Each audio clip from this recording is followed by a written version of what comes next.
Seja bem-vindo ao programa Capítulo à Parte. Como eu digo sempre, toda semana aprendendo um pouco mais, toda semana aprendendo a viver melhor um pouco mais. E como viver melhor? Viver principalmente sabendo se inteirar da vida, do dia a dia, sabendo lidar com as situações difíceis do dia a dia. E quem não tem situação difícil? Nós temos que nos preparar para essas situações porque elas vêm, com certeza vêm. Hoje nós vamos conversar com a Karen Scavacini. Isso. Scavacini, eu tenho que falar de novo. Scavacini, porque eu ia falar Zini. Scavacini. Tem Scavacini, né? Tem, sim. A Karen Scavacini, que é psicóloga, psicoterapeuta e autora do livro E Agora. É um livro que fala sobre situações difíceis, como lidar com elas. Eu acho que é um assunto importante, Karen, porque a pessoa fala assim, puxa vida, mas é um assunto tão difícil de falar, mas quem não tem um momento difícil da vida, né? Exatamente. Aí quando as pessoas não conseguem achar aonde, com quem falar ou aonde buscar ajuda, fica muito mais difícil. Então se a gente consegue tratar assuntos difíceis abertamente, as pessoas podem ser ajudadas com isso. Nós vamos entrar no livro já, tá? Sim. Mas as pessoas, de uma maneira geral, querem viver alegre, e eu acho que é uma coisa boa, é uma coisa positiva, e devem, né? E não pensam em nada com relação à questão da dificuldade da vida. Você acha que as pessoas têm que se preparar para situações difíceis, ou ela se prepara depois que já está no meio da situação difícil, ela tem que buscar auxílio e aí sair correndo? Como é que é o negócio? Então, eu acho que as pessoas, ultimamente, elas têm achado que as coisas difíceis não acontecem. E até as redes sociais têm feito com que elas tenham essa sensação de que o mundo é só de felicidade, de pessoas se divertindo e de festas. E isso acaba fazendo com que as pessoas esqueçam que a tristeza é parte do sentimento humano. Que a tristeza, que as perdas e que as coisas difíceis fazem parte do dia a dia. Não é que ela vai viver pensando que algo ruim vai acontecer com ela, não é nesse sentido, mas é saber que coisas difíceis fazem parte do dia a dia e que todo mundo passa e que é possível, depois de uma situação difícil, você ter novos entendimentos, ressignificar a vida, aprender com aquelas situações, né? Então, assim, se a pessoa consegue se preparar para coisas difíceis até, sabendo que elas acontecem, isso já ajuda bastante. Só de saber o que acontece, ela já se fortalece psicologicamente. Exatamente, porque ela não começa a pensar que ela vai ser a única que vai passar por uma situação difícil. Que não vai morrer. Como, por exemplo, não morrer. Para vocês terem uma ideia de como o assunto é difícil hoje, o livro E Agora é um livro para crianças lidando com o luto por suicídio. É um livro voltado para crianças que têm que lidar com o luto por suicídio, ou seja, o pai ou a mãe se suicidou e a criança está enlutada por isso. Karen, como é que você consegue levar uma literatura, uma palavra amiga, uma conversa com uma criança de 7, 8 anos, falando abertamente com ela sobre a questão do suicídio dos pais, ou do pai ou da mãe, ou de um membro da família? Exatamente, porque às vezes ela vai ter o suicídio de irmãos, e como a gente pega um aumento no número de adolescentes, são muitos irmãos que são perdidos, e avós, avós e avós, porque aqui no Brasil o maior índice que a gente tem é de idosos. Então ela também de suicídio, exatamente. Então pode ser que ela também lide com o suicídio de um avô, de uma avó, então, de um amigo de escola, de um irmão, de um pai, de uma mãe. É possível a gente conversar com a criança de uma forma mais leve sobre o assunto, quando principalmente a gente conversa abertamente. Porque se a gente faz com que o tabu inicie dentro da própria casa, a gente não ensina a criança, primeiro, a identificar os sentimentos que são relacionados com o luto, com a perda, e até o que é luto, porque a criança nem sabe o que é isso. E também o que ela pode fazer para ficar melhor. Então, a gente conversa não só sobre os sentimentos que ela tem, que são difíceis, como também o que ela pode fazer dali por diante para que ela tenha uma vida mais tranquila. E também trazer para a criança, por exemplo, a noção de temporalidade, que ela muitas vezes não tem. Significa o quê? Vai passar. É lógico que a falta que a pessoa que se matou ela vai sentir falta para o resto da vida, mas ela não vai sentir esse mesmo sofrimento que ela está sentindo no momento da perda para sempre. Ô Karen, você sabe que eu sempre fui adepto dessa questão da verdade. Uhum. Eu sempre, assim, contestei, protestei, fui contra aquelas situações dos antigos. O pessoal mais antigo tinha mais costume fazer isso. Hoje em dia não é tanto. Mas assim, um filho fora do casamento se escondia a vida inteira. Às vezes o marido tinha um filho fora do casamento, a mulher sabia, a esposa sabe, mas não contava para os outros filhos. Aquilo era um segredo. Um filho que nasceu de uma maneira diferente, escondia por toda a vida. Uma eventualidade de um escape lá fora do casamento, escondia. Tudo se escondia. Era tabu contar para os filhos qualquer tipo de problema familiar. Né? Morte por suicídio também se escondia. O pai morreu, a mãe casou com outra pessoa, nem contava para o filho que o pai verdadeiro dele morreu, certo? E tratava o segundo marido como pai. E passava a vida inteirinha sendo enganado. Tudo isso faz mal. Eu acho que a verdade ela tem que ser dita abertamente, é lógico que com palavras adequadas, mas tem que sempre ser colocar a verdade, é isso? Não tenha dúvida. Com certeza, a gente precisa sempre colocar a verdade, porque o que acontece? A criança sabe que está acontecendo alguma coisa, às vezes ela não sabe nomear, ela não consegue entender, mas ela sabe que tem um segredo que está acontecendo Filho naquela adotado. família. Às vezes por conversas que ela pega, às vezes pelas pessoas agirem diferente perto dela, ou até às vezes, por exemplo, uma criança, quando tem um suicídio e ela é a única que não sabe, geralmente a vizinhança inteira está sabendo.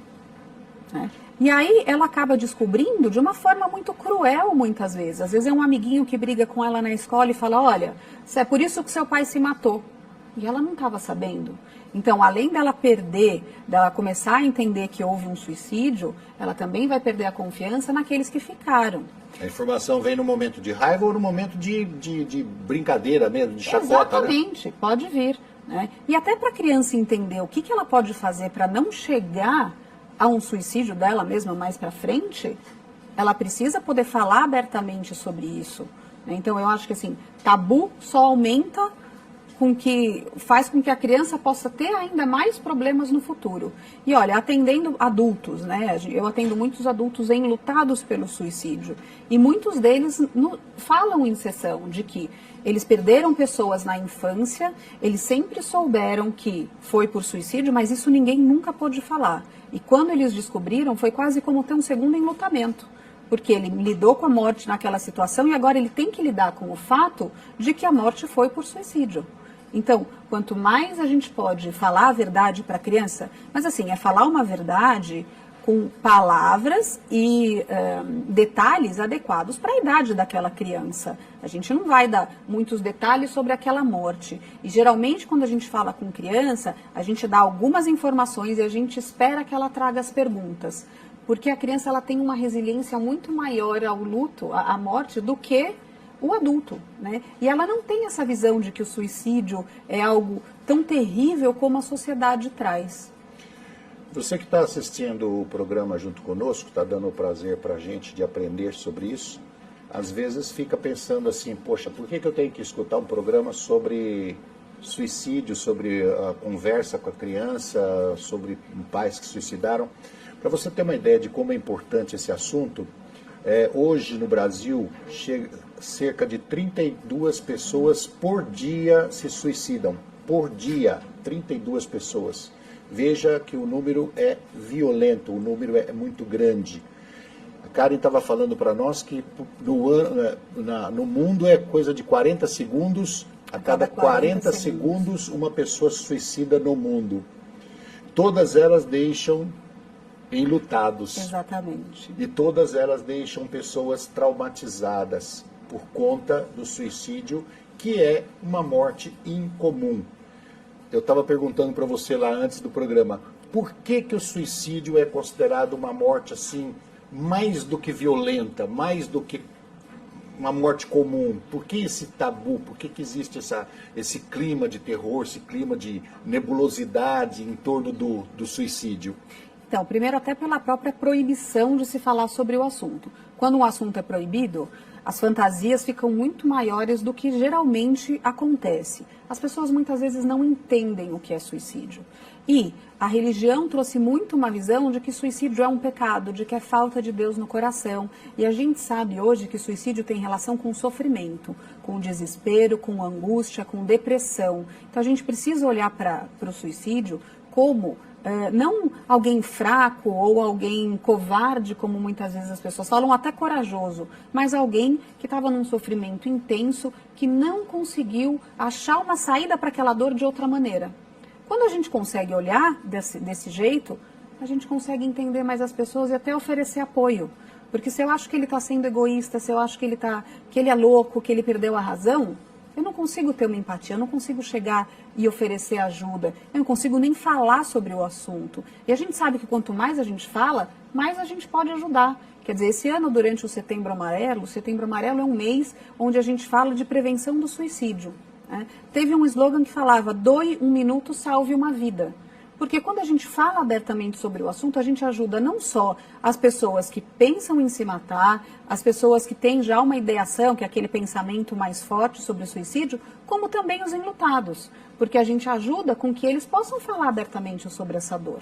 Né? Se a gente pensar que há 20 anos atrás a gente não falava de câncer, a gente não falava de AIDS, né? Hoje a gente precisa fazer a mesma coisa com o suicídio. Quer dizer, começar a falar abertamente para que as pessoas possam saber o que fazer, terem ajuda quando precisam, para que a gente diminua esses números. Então, o tabu faz com que os números aumentem. Se a gente falar abertamente, e aí as pessoas elas têm uma visão de que se eu falar sobre o assunto, eu estou incitando alguém, eu estou dando a ideia para alguém. E muito pelo contrário, a gente sabe que quando a gente fala, a gente pode justamente ajudar aquela pessoa.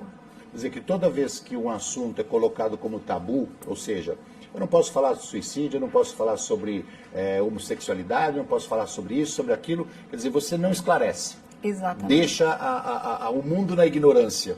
Isso. E isso faz com que as coisas aconteçam de maneira pior. Isso, e aí você traz um preconceito em relação àquelas pessoas. Nós estamos conversando com a Karen Scavacini, que escreveu o livro E Agora, o livro para crianças lidando com o luto por suicídio. É um livro voltado para as crianças que estão atravessando esse problema, não é para todas as crianças. Nós vamos para o intervalo e já voltamos.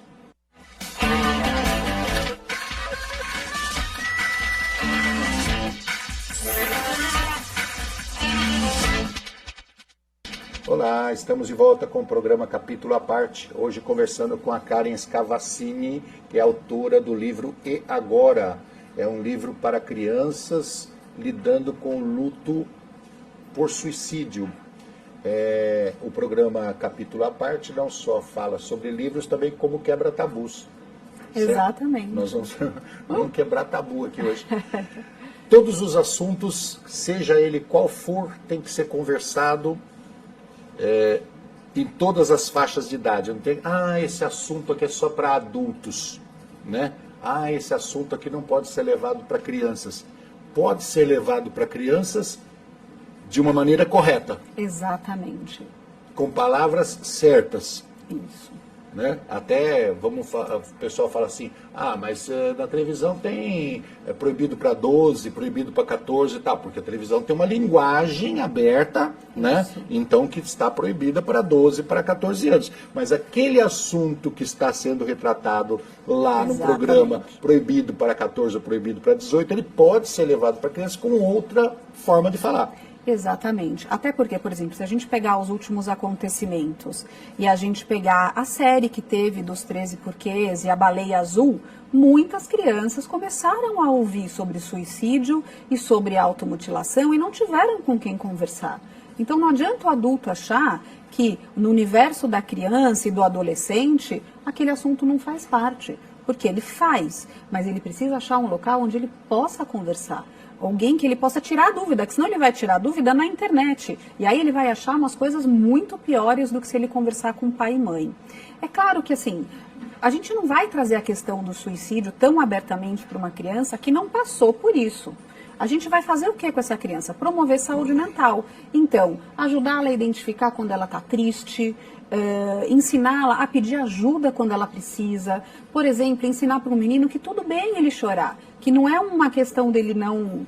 meninos não podem chorar. Então, tudo isso a gente está promovendo saúde mental e estamos também prevenindo o suicídio. Agora, se a criança foi exposta a um suicídio, se ela passou por um suicídio na família, na escola, ouviu a série, viu as reportagens sobre a baleia azul, é hora de conversar sobre o assunto com essa criança.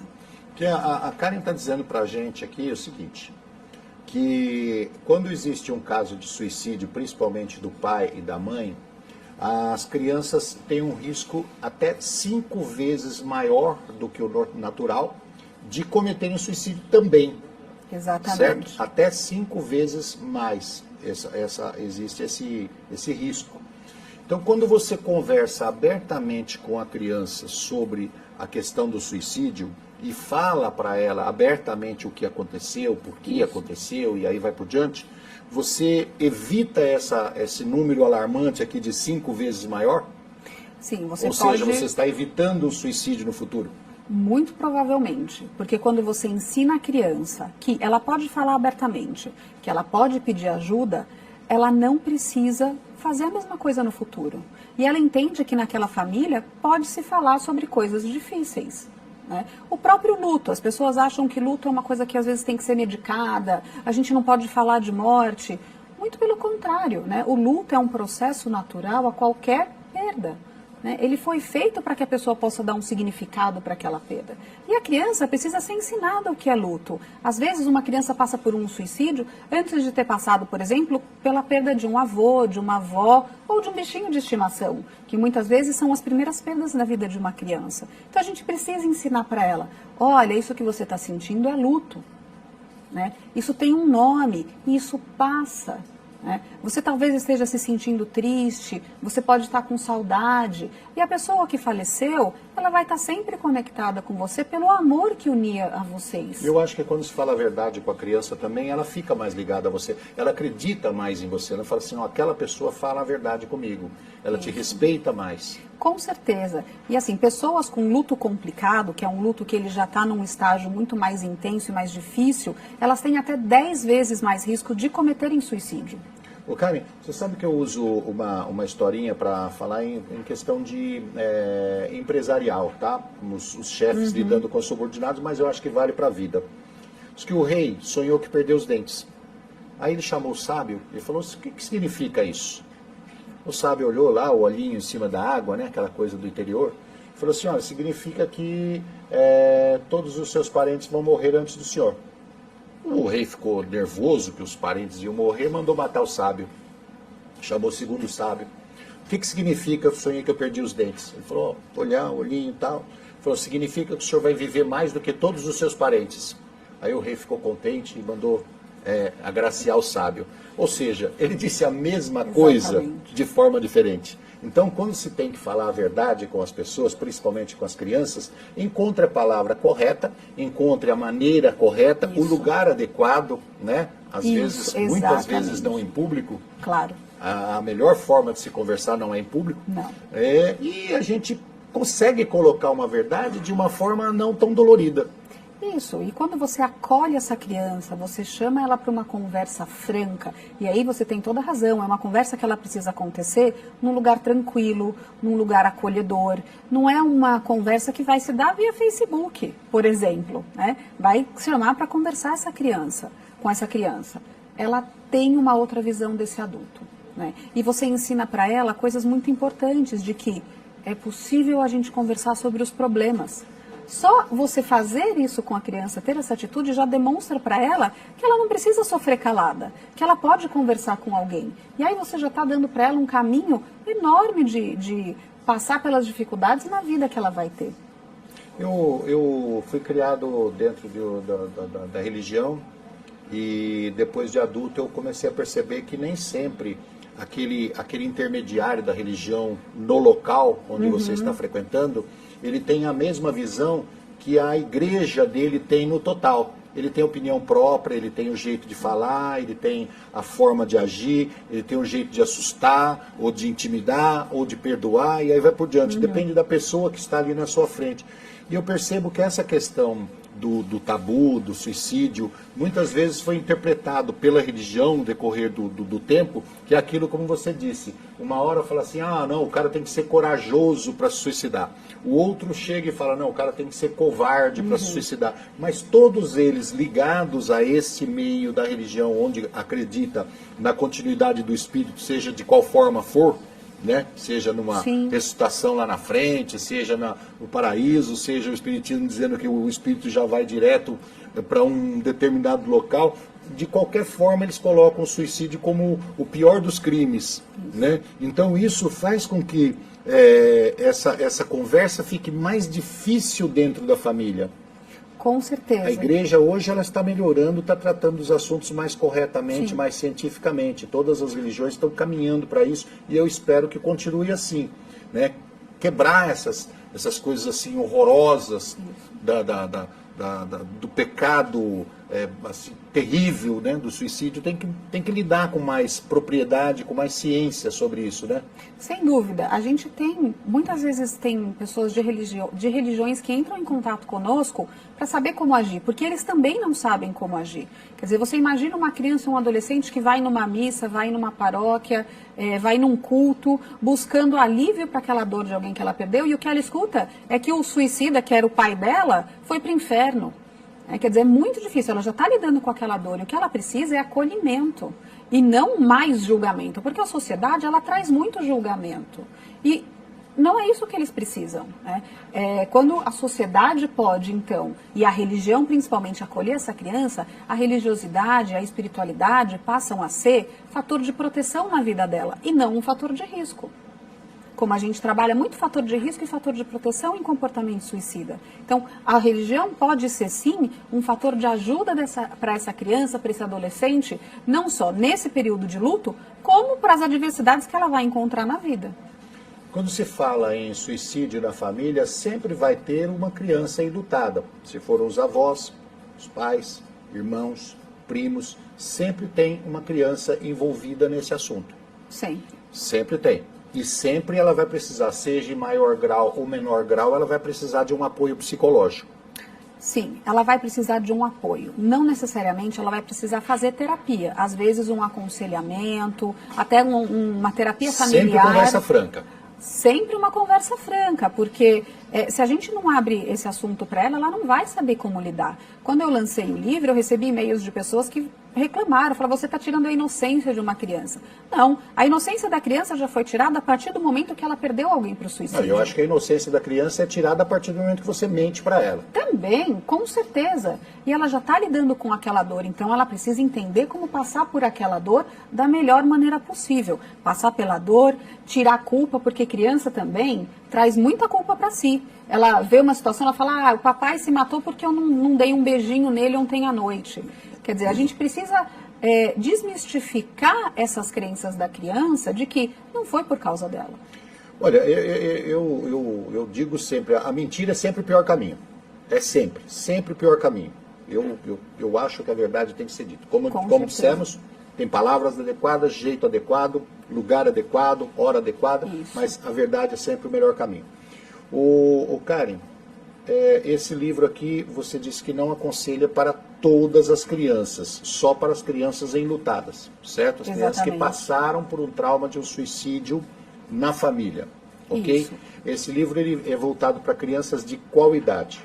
Então, a partir de 6 anos de idade, né, crianças mais novas, elas até podem, se precisar, usarem o livro. Lógico que é um livro para ser lido... de um auxílio de um adulto. Exatamente. Não é um livro que você dá para a criança ler sozinha, você vai acompanhá-la. Até porque o livro traz diversos exercícios para serem feitos com a criança.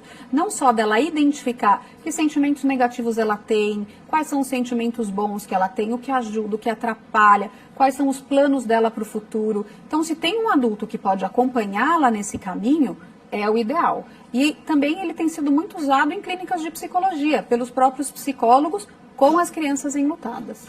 Pessoas que quiserem contato com você, vai pelo www.vitaaleri.com.br. Eu até confundi com Vita Alegre, não é isso, é vitaalegre.com.br. Se você está passando por uma dificuldade dessa, tem alguém na família que passou por um suicídio, quer adquirir o livro, pode também entrar no site www.eagora.net. Você adquire o livro para ler junto com a criança e ter uma instrução um pouco melhor de como lidar com essa situação junto com a criança, é isso? Isso mesmo, exatamente. O que faz o Vitaleri, só para a gente encerrar o programa? O Vitaleri é um instituto que trabalha com prevenção e pós-venção do suicídio. A pós-venção é todo o trabalho que é feito com os enlutados. E lá a gente tem cursos, palestras, atendimentos e grupos de apoio para enlutados. Os grupos são gratuitos. Se alguém quiser ter informações, entra no site que tem lá todas as datas dos encontros. Lembrando que toda vez que você cuida de um enlutado, você está evitando problemas futuros. Com graves. certeza. Karen, obrigado por você ter vindo aqui. Obrigado por esse trabalho tão difícil, tão dolorido, que precisa alguém fazer. Obrigado pela sua vida aí dedicada a isso. Imagina, eu que agradeço a oportunidade. Muito obrigada. Obrigada a todos. Obrigado a você de casa que esteve conosco no programa Capítulo à Parte. Nós te esperamos na próxima semana. Um abraço. Até lá.